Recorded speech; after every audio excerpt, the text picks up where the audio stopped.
Born in Paderborn. Dad was Queen's Royal Archers. Didn't get any GCSE. After I left school, what was I going to do? Join junior leaders. You'd have thought that would have suited me, but no. Found a career in consultative selling. I had a really good job. Enjoying life a bit too much. I had this life-altering experience. I had an accident at home. I was diagnosed with epilepsy. And eventually I lost my job, and then my wife left. And I was depressed, but I didn't realise. Culminated with me one day just trying to take my own life. They found me wandering around my local woods, and she went off, and when she came back, she said, they're going to section you. That was my point where I decided that I've got to be able to do something, otherwise I am going to end up here. Started making these little YouTube videos, and I came across this thing called the fan dance. And then I just thought, could I run the London Marathon? You'll be surprised at how many people suffer from epilepsy. 1 in 100 people. Most men live quiet lives of desperation.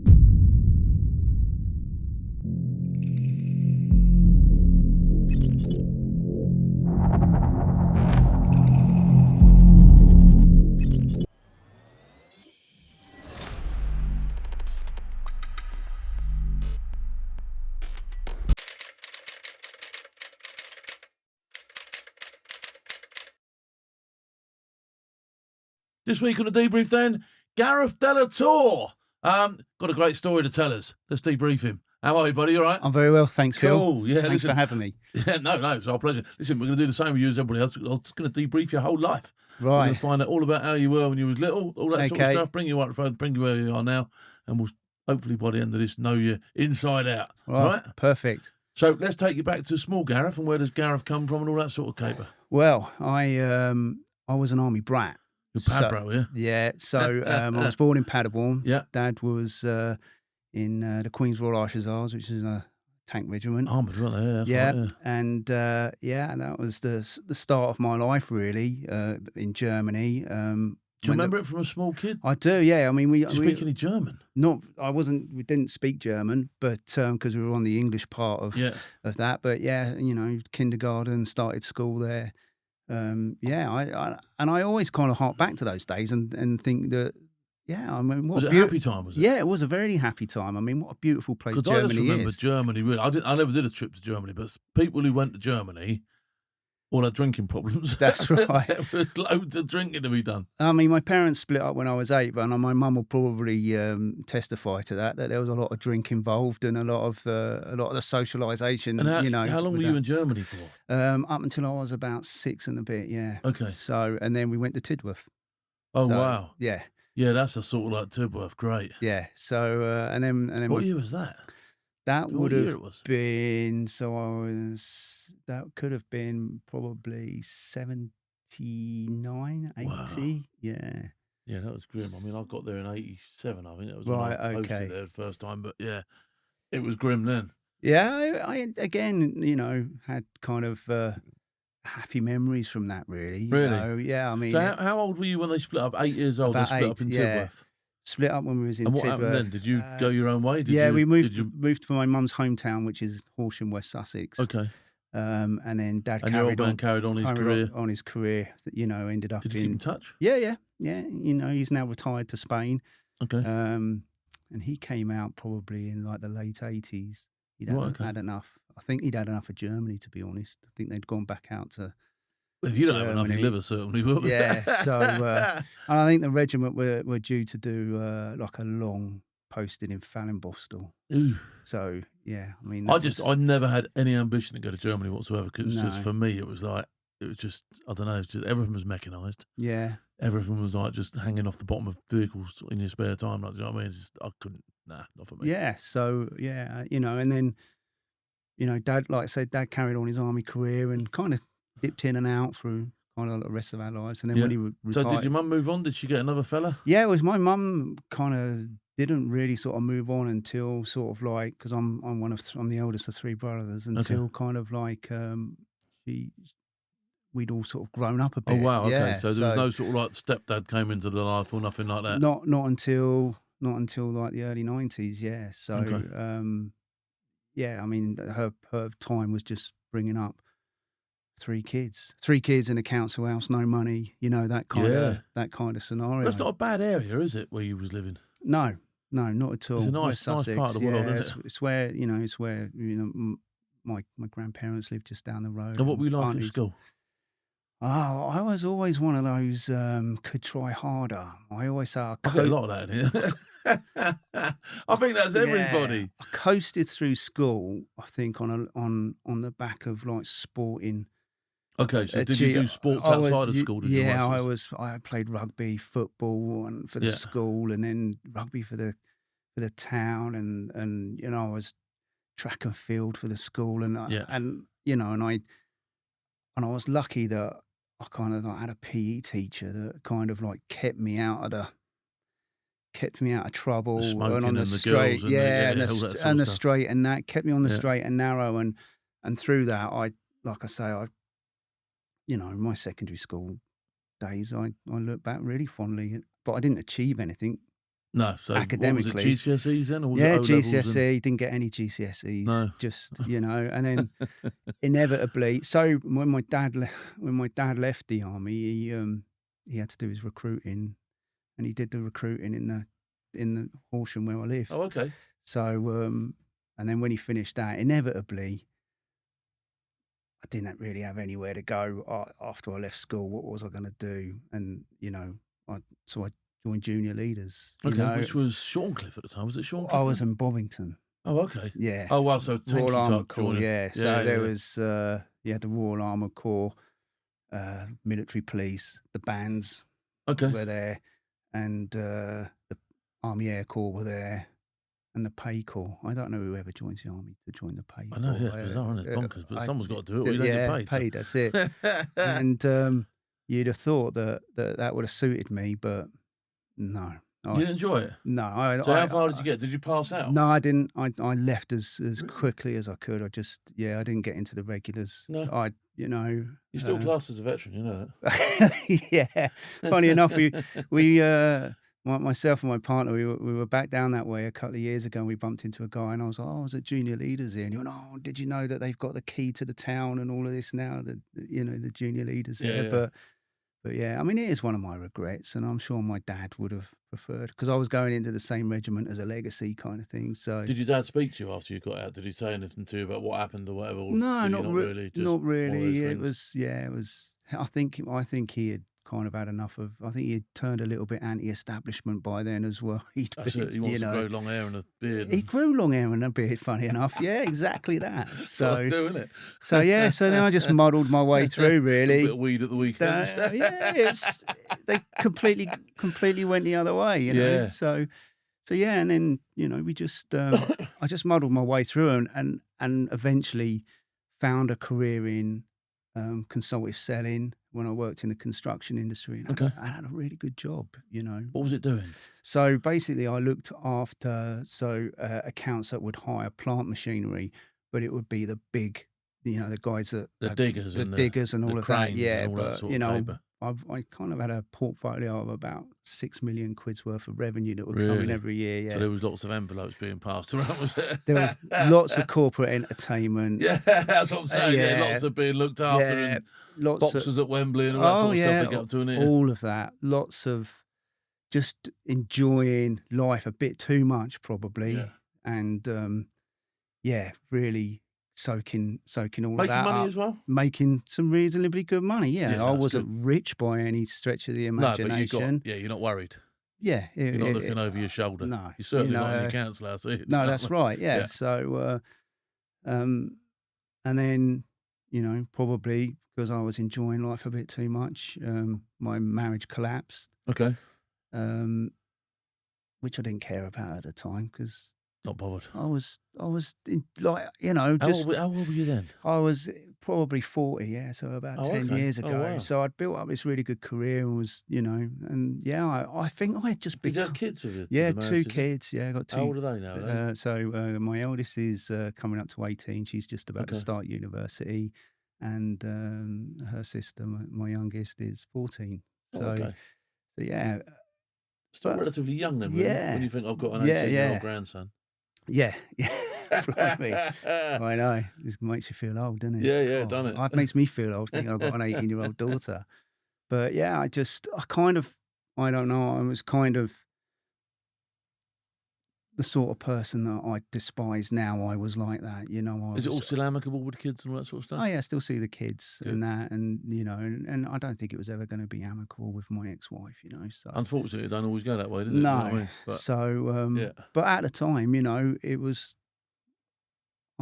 It's almost Doing like your I was thing. feeling like single then. Do you know what I mean? It was like, Yeah. you know, and you're earning reasonably good money and you can do pretty much what you like and all of that. And then all the other stuff Yeah. keep crawling in. That it's like, It's- oh, we're going to have this, doing that, doing. Yeah, it's- Oh, I've got to get my business done here. That's it, You yeah, know, before you know it, you're entertained every night of the week. And yeah. I mean, it was. yeah. I look back now and cringe, you know. No, I think we all do. I think, you know, when I first hit the circuit and started earning mega money, Yeah. I was like, I did exactly the same thing. I thought, Yeah. you know, out all the time and, oh, we've got to do it out in the pub. Yeah. Yeah. It's just, I don't know. Yeah, it's a lifestyle you fall into, innit? And then it's just, you've got to accept that there's two sides to that as well. And obviously, you know, you find out that. Yeah, and then I just had this. It sounds dramatic. I had this life-altering experience. I had an accident at home. Yeah, how did this happen? Completely bizarre. I was just about to get remarried, and we'd had a bit of a barney, and I was sleeping on the couch. Yeah.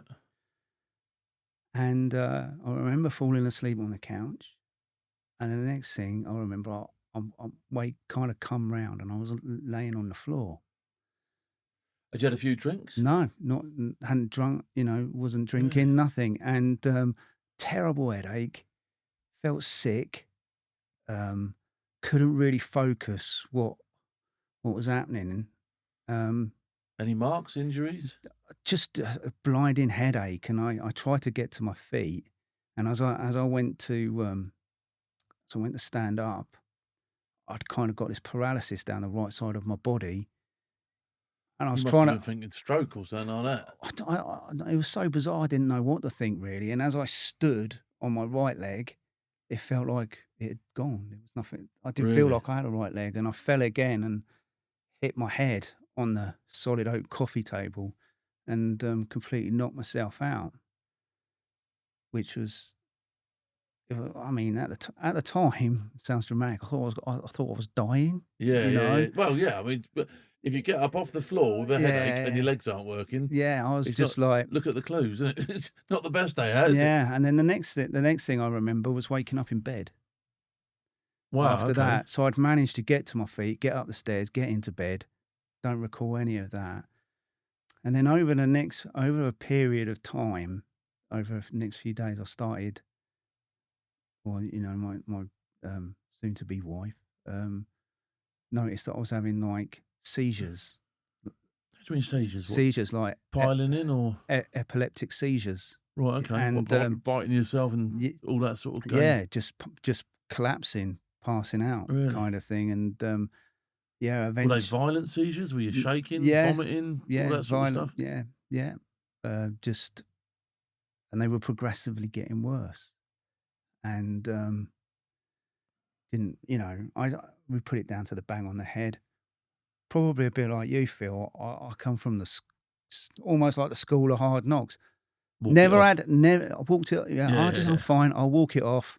You know, I quite often joke in it, and it's in the book where I actually say, you know, I once died, and my mum told me to get up and walk it off. You know, that's the culture that I came from, and you probably came from. You know, just walk it off. It'll be fine. Yeah. Until it wasn't fine, and I had to go to the doctors, and you know, scans, MRIs, and then I was diagnosed with epilepsy. Yeah, okay, uncontrolled epilepsy, which is obviously. Do they know what brought that on to this day, or is it one of those things? Right. So there's lots of speculation about how this happened. So I don't remember falling the first time, which I obviously did. You know, in the front room, and that might have been the first epileptic fit. Seizure. Yeah, exactly. That's what they're saying. There is a theory, but they can't be 100% sure, that when I was in Germany as a toddler, when I was 3, I had meningitis. Oh, okay. Quite severely. And what they're saying is that can cause a lesion on the brain. Yeah. Really tiny. But then as you get older and you get bigger and bigger, that may have caused it, but we're still not 100% sure. It could have been the bang on the head that done it. they always say, "Oh, you know, at school, were you one that looked out the window? Were you a bit of a daydreamer?" You know, because that could have been mild epilepsy, you know, Yeah. like what they call absence seizures. Yeah, which is just sort of like living in a world of your own. And That's it. Yeah. So that was that kind of happened, and it was progressively getting worse, and the anti-seizure medication that they were putting me on kind of changes your personality as well. So that was causing makes you angry, makes you happy, makes you angry, and you can get depressed and that. Really? And this all culminated in so I had everything really that I ever wanted, and then I was kind of like losing the it whole all. thing. It was just going, you know. And then eventually I lost my job because I couldn't drive. I'm not allowed to drive anymore, and culminated with me one day just trying to take my own life. And how did you do that? So I'd had a seizure in the day, and I was laying on the bed, and I was at home on my own, which at that time was quite an unusual thing because people were still quite concerned about the epilepsy. So people were like checked up on all the time, and feel I you know, when people talk about mental health, I was never very sympathetic with people that would go on feeling a bit down, you know, and all this, and I would just go, stop being a victim, pull your socks up, crack on, stiff upper lip, you know, and I didn't realise that I'd fallen into this. I was suffering from anxiety at the time. I didn't want to leave the house because I didn't want to have a seizure out in public, and I was depressed, but I didn't realise that at the time. You know, I just blamed the medication, and then I just had this seizure. Took a canvas belt off the thing and hung myself off the door handle. Jesus. Yeah. And how did that go? Well, I mean, it didn't work because you're still here, but ironically, did someone find you? No. Well, they did eventually, but ironically, what happened was, and we can only speculate, was the asphyxiation brought on another seizure, and you wiggled out of it, which pulled the belt off the door handle. So in a way, it was the epilepsy that saved me. Which is a weird way of looking at it. That is bonkers. That's it. Someone's telling you, mate. Your time ain't here yet. That's it. You know yeah, I mean? exactly. And I still didn't really, even after that, I still didn't really pull out of it. That didn't kind of wake me up. Things were progressively getting worse. And do you know what? I can even imagine a scenario. And tell me if I'm being too far in this. You've tried to commit suicide. You've even failed that. Yeah. Do you know what I mean? Did you sort of have a little bit of that, and you're going, I'll tell you what, I can't even do that properly. And I think what happened was I went into denial about everything, and I didn't want to talk about it to anyone or anything like that. And of course, that is the worst thing, because then the next you're a stage away from medicating with alcohol and all the rest of the shit. Yeah. I mean, it was a horrible time because I was just about to start a new life. I was just about to get married again and all of this, and it was just, I don't know, I just didn't feel like I could catch a break at anything, you know. So when you got down to this stage, right, and this is a bad picture we got now, isn't it? You know what I mean? Everything we've just discussed and more on top of your shoulders, pushing you into the pit. Yeah. What got you out of that? What triggered you to go, I'll tell you what, I'm not having this anymore? Right, so eventually what happened was because I'd lost my job. I had to apply for universal credit and benefits, which I'd never done before. Which horrible place to be. I've been there. You know, for a system that's supposed to help vulnerable people, it's I didn't feel like I was met with any kind of empathy or sympathy or anything like that. You're just another face in the queue, aren't you? Yeah. No, so I get that. So we'd gone all through that, and then what happened was I'd had a seizure, and sometimes after a seizure, I'd like go walkabout, almost like sleepwalking. And I'd managed to get out of the house, unbeknown to I was then married, unbeknown to my wife, who then found out I was missing, called my mum that was down the road, and they found me wandering around my local woods, which was next to where my grandparents live, which is always, in that situation, that was always where I went. Gravitated that way. Yeah. And when I sort of came back into the kind of like the real world and that, there was police cars and all of that there, and an ambulance, and because they obviously had phoned the police to say I was missing and I was vulnerable and all of this. And as I was as I kind of got picked up by the police and sat in the police van, "Are you all right?" "Yeah." Okay, there was this woman sort of floating about, sort of like, and she wasn't a police officer and she wasn't part of the ambulance people, and just kind of a bit aloof. And eventually she introduced herself and said, I'm from the mental health people. I was like, okay. How are you? I was like, yeah, I'm fine. I've had this seizure. I've got a headache. I just want to go home to bed. Okay, yeah, no worries. You just stay there and, for a minute, get yourself sorted. And then they said to my wife at the time, can we have a quick word with you? And she went off. And when she came back, she said, they're going to section you. That's like, big potatoes. I was like, what? For what? Well, for your own safety, apparently. She was all upset about it. I was that upset, Phil. I took off out the van, running across the football pitch opposite. Which, of course, makes things worse, doesn't it? Yeah. Now he's a proper nutter because he's running. Do you know what I mean? Then, with 4 police officers in tow. Yeah. And my body kind of was going quicker than my legs could carry me. And I kind of went over on the grass and sort of got to my feet. And then as the first of the police officers came towards me, I don't know, I just saw red, Phil. And as he came to me and I just, I was a rugby player and just grabbed him round the knees and up in the air and I fell on top of him.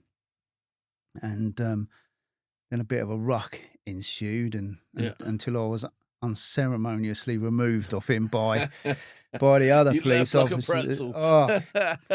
So handcuffed, and stuck in the back of an ambulance with 2 police officers. And did they section you? And they sectioned me, took me down to a facility in Eastbourne. What was that like? Phil, it was horrendous. I say that because a similar. I saw someone, and it just the way they were treated. And the fact that you could do nothing for them. Once that's happened to you, your missus, your kids, nobody can do anything for you, can they? No. I was taken down. I was put into a not a padded room, but a room that had a glass window similar to this one here. Yeah. Where you were someone was looking through the window all the time. Don't come off the floor anymore. Yeah. There was no bed. It was like the blue pads. You remember? You were from basic training, the blue crash pads. That was like the bed, and a smaller one was like the cushion. Yeah. And the light was kept on all the time, and I had a thin blue blanket. And I remember thinking to myself, do you know what? Like 4 or 5 months ago, I was driving a Mercedes, earning really good money, having nice holidays to America. Yeah. And now I'm laying on a blue crash pad in an institution, waiting to find out what other people are going to do to me next. I was told that 3 doctors were going to come in the morning to assess me, and I was either going to be able to go home, or they could keep me for up to 28 days. Jeez. So it was the early hours of the morning by then, and then what happened was, as the sun came up, the residents in the ward next door woke up, and it was horrendous. There was obviously really howling, sick people proper really, howling. And... Well, I wouldn't say it was that kind of typical one flew over the cuckoo's nest howling, but what it was one person would start shouting, which would kick somebody else off, and it would just escalating. And I just thought, and you must have thought you've had seizures, so there's something not working properly. You're depressed. You're on the pits, but you're not that. No, is what you're telling yourself. And I just thought, I've got to do something now. Yeah. This is it. That was my point where I decided that I don't know how, but I cannot come back here. I've got to be able to do something. Otherwise, I am going to end up here. Yeah. This is all worse, So my wife picked me up and we went home, and we joked about it in the car like we did to kind of like, because that's what you did. And I've never really, until writing the book, I've never really talked about that experience because I didn't want people to think I was weak, or weak-minded. I don't or see. This is where the stigma gets attached to mental health all the time, because people, like you say, you think it's weak, you don't want to show that out. But unless we talk about it, other exactly, people that are going through that now are going to go, I'll tell you what, I can't talk about that. So I think it's absolutely the right thing that you've done that, and that you're talking about it now. Yeah, no, 100%, 100%. And and so I remember getting back, and I was kind of like, it's almost like I was reinvigorated. I was like, well, now you've got some purpose now. Yeah, because you want to stay away from there. That's it. Yeah, it was that. And then I was like, right, no matter what happens, I'm going to go back. And then my wife left. Did you play the lottery, did you? No. So then my wife left, and I was, and for her own reasons, which were justifiable. Yeah. I think, it was difficult to cope with me at that time. There was lots of other things surrounding. My mum was looking at my wife to say, I think you need to look after him better. And she had her own issues because, we were just coming out of COVID and all of this kind of stuff. And what a terrible time. so in the end, she decided that, that was it. And then I was really on my own. And I remember being did that smack your mental health again? So you come out on a bit of a high. Now she's gone. Is that sort of like pushing you back into the hole again, or are you now still determined? I've got to make this. I think what happened was, shortly after that, I had quite a big seizure. Ended up in hospital, being blue lighted into hospital. Yeah. My parents found me. I've got a fall alert bracelet that indicate if I have a fall at home. Yeah. And my mum came round, found me at the foot of the stairs, and they thought I'd stopped breathing, which was obviously then panic ensued, chest compressions, blue lighted into hospital. And I remember being in that hospital on a drip. And it wasn't long after my wife had left, and I just thought,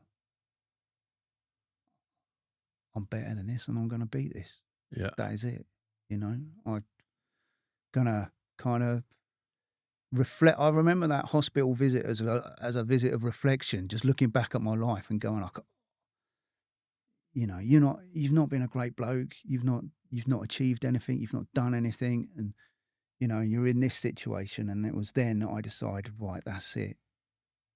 Everything's got to change. Everything's got to change in my life. And that was the kind of building blocks of doing it. And I'd started doing these like little wild camps, because that's what I enjoyed as a kid, going out into the woods with my mates with a tin of baked beans and, and I'd started making these little YouTube videos and stuff like that. So I thought I'm going to carry on doing that, which is kind of what I did, and that really, really helped. I went on, went with some friends hiking into Scotland, and I realised that to kind of reflect on yourself and to try and come to terms with everything that had gone on, and to sort of, I was very much one, I never used to think about things a lot. Yeah. And I think that was my problem. I just used to go, so I don't want to think about that because that's awkward. That's an awkward conversation with yourself, isn't it? Yeah. Or you compartmentalise it. And it goes exactly. in the drawer, And somewhere at the back of your head. Exactly. Yeah. And I realised that to think about this it's stuff. like the bill you don't want to pay, so you, exactly, so you shove it's it in under the bottom sofa. drawer, yeah. Yeah, it's all right. Won't get paid under there. It's all right. It's covered. Yeah. So I found that being outdoors, it was like I could think about these things. Yeah. Like, because there was wide open spaces. I think if you're indoors in your front room and you can't get off the sofa because you're depressed and you watched everything on Netflix and you're confined. But once you get in the outdoors, it felt easier to sort of think about these things. And the more I thought about them and the more I kind of reflected on things, the better I felt. And then I got into really getting fit, you know, and it sounds cliche, doesn't it? When they say how exercise is really good for your mental health and all of that. And I'm sure people, fit body, fit. I've always been told that. I'm sure people kind of think that's kind of cliche and not true, but it is 100%. That is true. Go out for a walk in the fresh air, you feel better, And I'd just come back off this trip from Scotland, where I hiked the South Loch Ness Trail, which was brilliant, with a mate of mine, and kind of felt like I'd been on a little mini adventure, you know. And what was happening with seizures before this? Were they sort of like contained now? Well, the medication, they got me on medication, so my seizures are about 1 or 2 a week.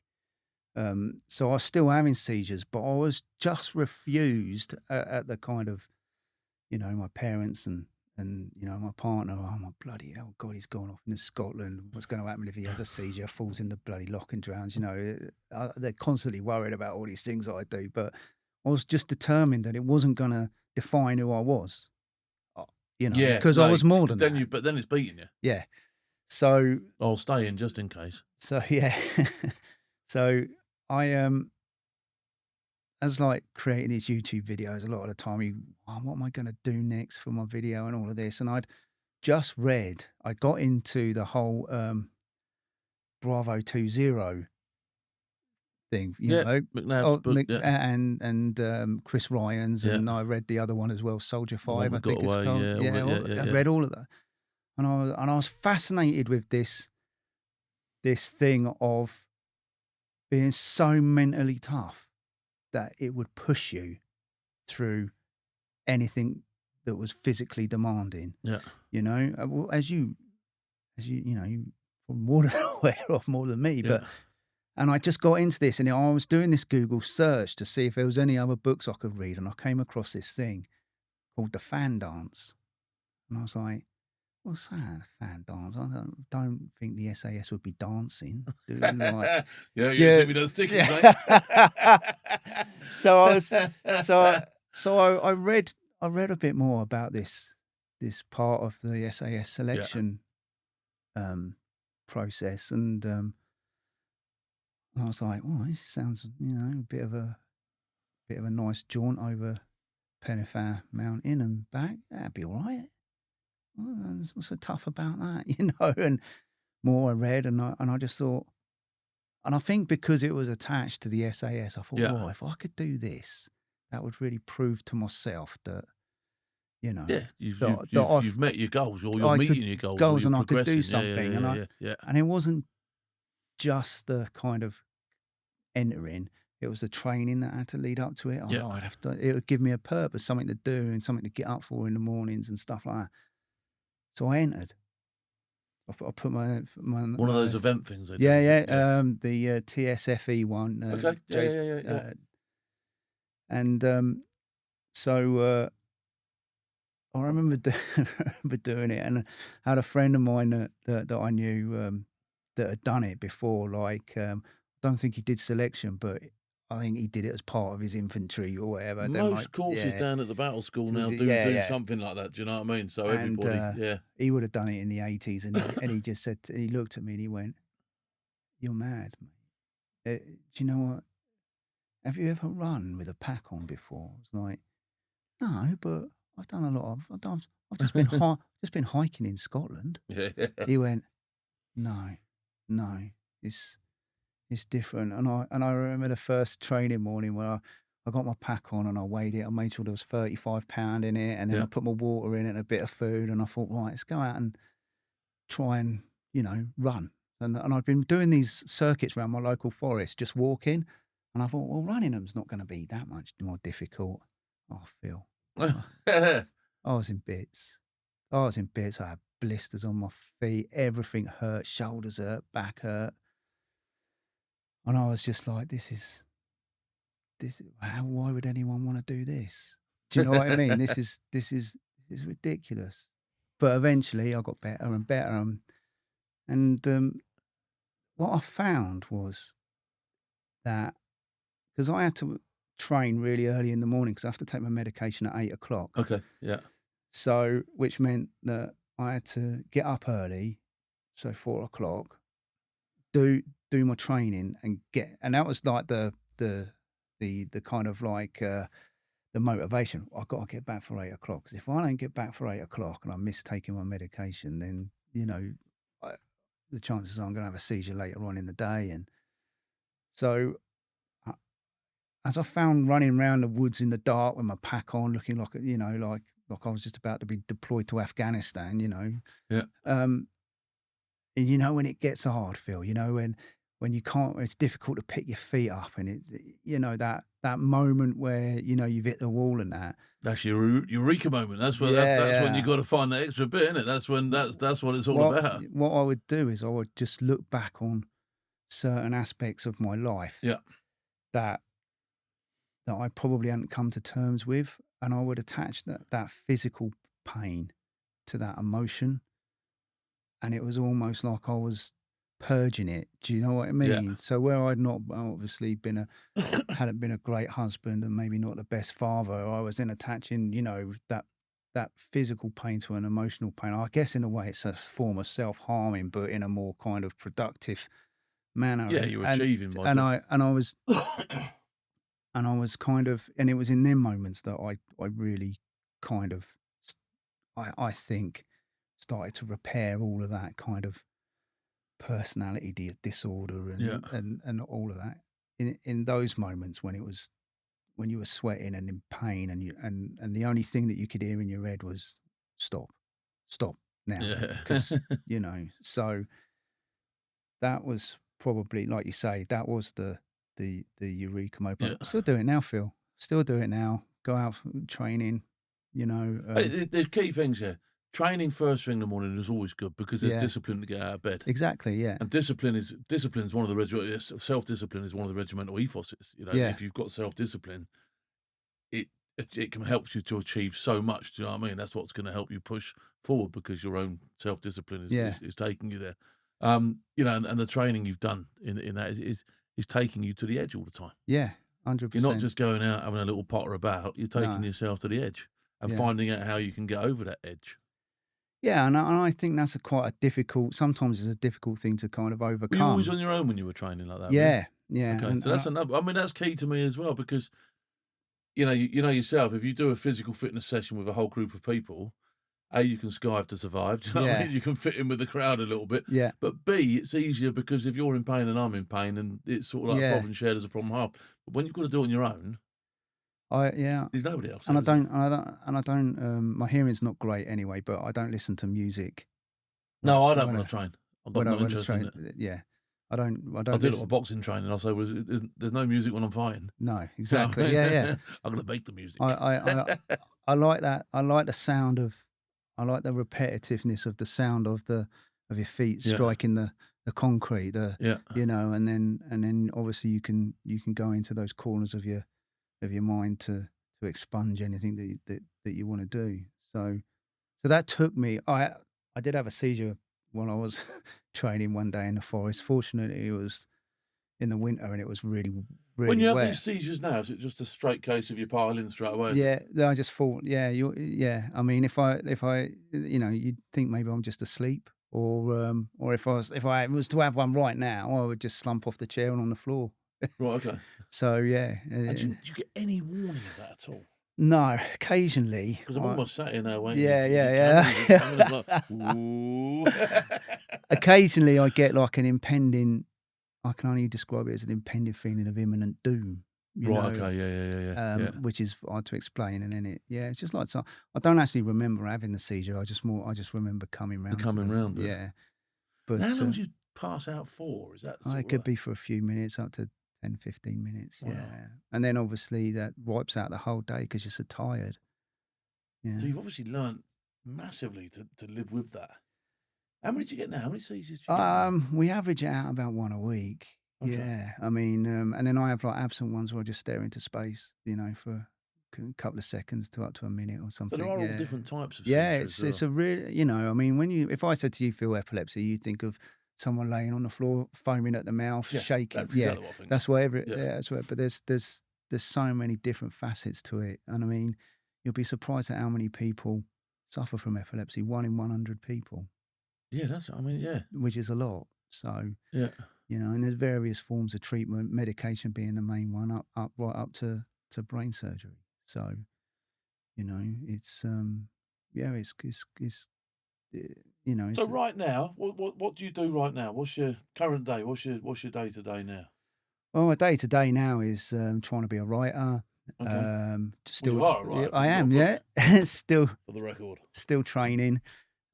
Still doing events. Yeah, still not quite seizure free enough to go back to work full time, but yeah, I'm doing the Para 10 at Catterick in September. Oh, awesome! So yeah, that's a great event. I like the Paris 10. That's great people up there as well. Yeah, and then great bunch of lads. I'll be doing fan dance again in January. Who with TSFE? TSFE, yeah. Okay. So I think Melvin's now Oh, involved Melvin in there, that. yeah, Melvin. Have you met him before? No, I haven't. No, not he's yet. a good guy, but yeah, really good friend of mine. Yeah, what a great guy. Yeah, and so and then hopefully again I'll be tabbing the London Marathon, which I did in 2023. So That's after right, I finished, once I'd done the fan dance, that first one, which was, if you think it's going to be like really hard, times that by like 100. That going back up like Jacob's ladder. Yeah. I mean, I take my hat off to anyone that does it through selection. It's brutal, isn't it? It's a honking day. And what people forget about selection is that's just day part in, day of it. out for 4 weeks. Yeah. You do that. Yeah, I mean, you know what I mean. It's a brutal. It's called selection for a reason, isn't it? You know what I mean. It's like, but yeah. But it's an achievement. So you know. Yeah, and then after that, I didn't get the sense of achievement that I thought I would when I finished it, and I'd had that a couple. I get this. Yeah, I'm glad you said that because I don't knock anybody for doing it. Do you know what I mean? In fact, sometimes I think you're a bit bonkers for doing it because why are you doing it if there is no? I did it because I wanted to be in that regiment. Yeah, and I wanted that, Barry. I wanted that more than anything. That was what I wanted, and I absolutely enjoyed myself for it. You've done it for another reason. You've done it because you want to sort yourself out from the trials and tribulations that you've had. Yeah, and that is your way of helping yourself through. And I get that. I really get it.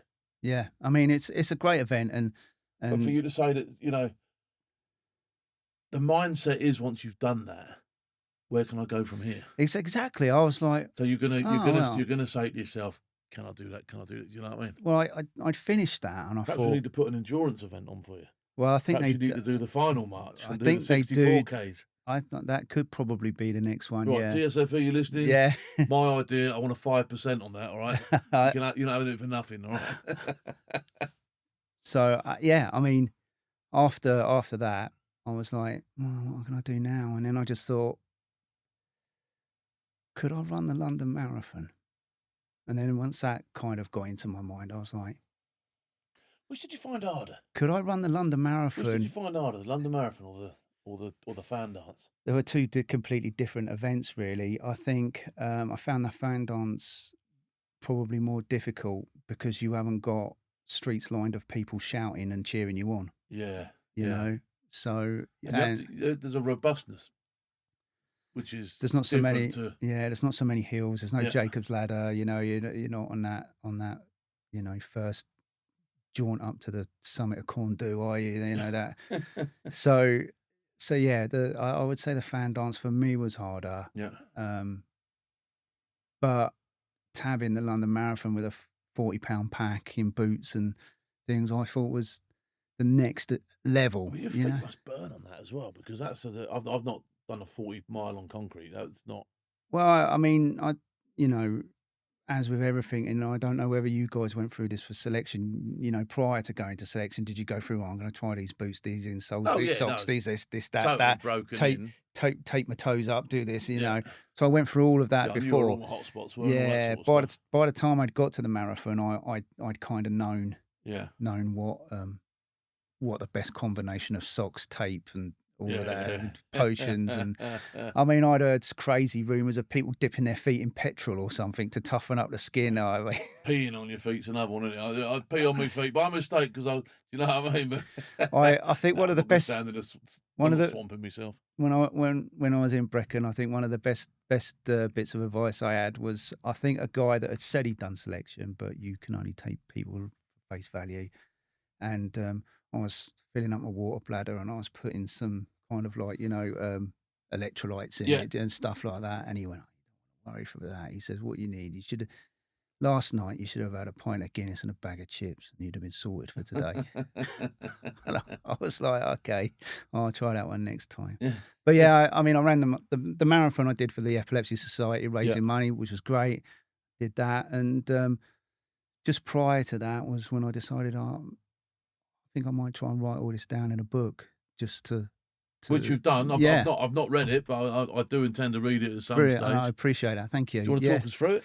Well, it's basically what we've said today. Really, it's there's a few stories in there of the trips that I've done to Scotland. You know, there's that, and I've tried to be as honest as I can in it as well. It's on Amazon. Okay. So yeah, what the ruck just happened. What the ruck just happened. Jason Birch has has read it. Put a nice quote on the top there from TSFE. So yeah, it was just I never thought I'd write a book, Phil. I'll be honest. Nor did I, if I'm honest. You know what I mean? It's one of those things when you've done it and then all of a sudden you're looking at it, you're thinking, hang on, I've done that. I mean, one of the things that I did do in the time that I've had off is I did go back to school and do my English GCSE again and then wrote a book. So I was kind of putting it So did you self-write? Yes. Because I used to ghostwriter. I'm proper skived. I couldn't put a sentence together. When I started it when my wife left, because I had a lot of time on my own. Yeah. And I just wanted to use it constructively. And I thought, I'm going to put all it down. You know, I didn't write it at the time. I didn't write it chronologically. What I did was I just wrote bits that I knew. Like as soon as I come back from the fan dance, I wrote about that, and then spent a time after it finishes, after I complete the London Marathon, and then I kind of pieced it all together and put it together. Then and it's kind of from the reviews that it gets on Amazon, it's surprising. Whilst it's about ruck marching and, you know, running around the woods in your pack and your camo trousers and boots and all of that, I think a lot of people have I've felt like that before. You know, I heard someone once say, I think the inspiration, what I'm getting from the way you're talking, is the fact that you've been to a place where you were that low you could get under a snake's belly with a top hat on. Yeah. And you've pulled yourself round. Yeah. And that in itself is an achievement which is immeasurable, really, because, you know, when you can manage to do that. But it's a constant work in progress. Of course it is, because it just never finishes. I say to people as well, you know, you're only ever 2 poor decisions or 2 poor pieces of bad luck from being right back down there again as well. Yeah. You know what I mean? So, you know, a bad seizure, you know, your missus walks off, boom, 2 things have happened, you're right back down there again, aren't you? Exactly. You know what I mean? I got fed up with the amount of time people would say to me, listen, mate, you've hit rock bottom now. The only way is up. Well, the truth is there is no rock bottom.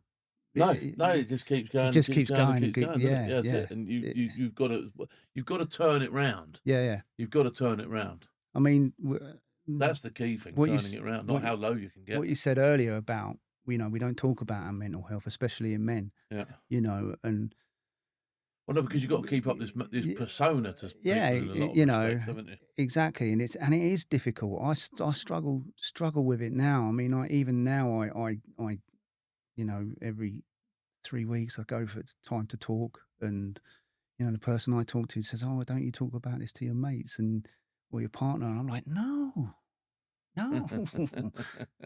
why? You know, and so I'm still trying to. The fact that you're doing it though is working, isn't it? Obviously, do you know what I mean? It is, until everybody becomes acceptant of it, and everybody, you know, because there will be people out there who don't need to talk right now, but that's not to say that you never will need to talk. And it's always the people that you think aren't suffering that are. I mean, I heard someone say on the radio the other day, most men live quiet lives of desperation. Yeah. You know, and it'd be a lot more common than what you thought. Yeah, actually, 100%. You know, because you don't know what goes on in there. No. And that's the key thing with this is you don't know what goes on in there with people, is it? No, you know what I mean? 100%. No. It's just understand. So what's your future plans? Where do you hope to go? Well, I've just been referred for the brain surgery. Okay. So that's got, you know, up to a 70% chance of curing me of epilepsy. Okay. So positive. Yeah, so I'm on that long road now of test scans and all of that to do that. I like to carry on writing. Obviously, I've been doing a few podcasts and that, promoting the book and that. Still training for events, Para 10 coming up, fan dance in January, and I will be doing the London Marathon, tabbing the London Marathon again next year. Superb. So all of that kind of keeps you busy. I mean, my days are busy, and I sometimes think I don't know where I would put a full-time job in that. So I think what I'm trying to do is to turn what I love to do, which is There's a lot to be said physical. for that. People have said to me before, if you can find something you enjoy doing, you don't go to work. And if you can do something you enjoy as work, that's a massive bonus, isn't it? I think that's, you know, if you can get yourself into a position whereby you're enjoying what you're doing. Yeah, 100%. And you can sustain yourself with that, because you've got to be really, you've got to pay your bills, haven't you? No, You know exactly. I mean? That's the way we are in life, isn't it? You know what I mean? Yeah. So, well, listen, we are more than prepared to help you, support you, promote you, and all that. Thank you, Phil. I really appreciate you. You're part of the community now. You've been on the show. Excellent. No doubt you'll get a T-shirt at some stage. Perfect. No worries. All right. Great to have you on, buddy. Cheers, Phil. All Thank right, you. mate. Nice Cheers. to see you. Thank All right. you.